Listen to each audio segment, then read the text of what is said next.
आज आपण करणार आहोत मूग डाळ भजी। एका बोलमध्ये 1 कप मूग डाळ घेऊया। डाळ 3 ते 4 वेळा धुवून घेऊया। पाणी ओतून 1 तासभर डाळ भिजत ठेवूया। 1 तास झाला आहे, डाळीतलं पाणी काढून टाकूया।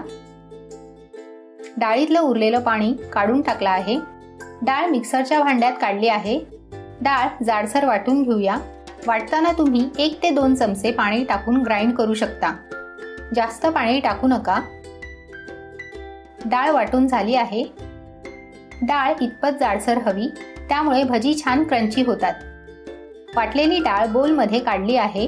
डाळ 2 मिनिटं अशा प्रकारे हाताने फेसून घेऊया। ह्याने डाळीचं पीठ हलकं होईल आणि भजी खूप लाईट होतील। डाळ फेसून झाली आहे।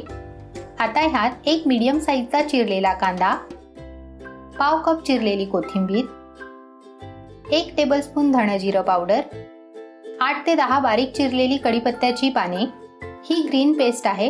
ह्यात 10 लसणाच्या पाकळ्या, 1 इंच आलं आणि 3 हिरव्या मिरच्या वाटून घेतल्या आहेत।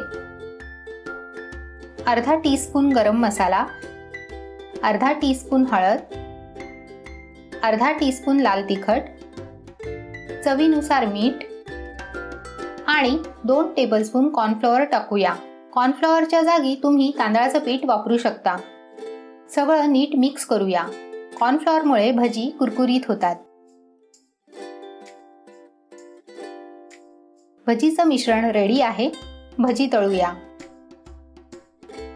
मीडियम फ्लेमवर तेल गरम झालं आहे, त्यात भजी सोडूया।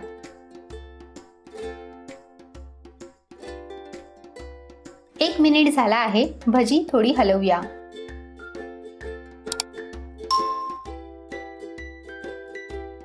भजी थोडी फ्राय झाली आहे, फ्लिप करूया। दोन्ही बाजूने छान कुरकुरीत होईपर्यंत तळून घेऊया। तुम्हाला जर ही रेसिपी आवडली असेल तर व्हिडिओला लाईक, शेअर आणि चॅनलला सबस्क्राईब जरूर करा।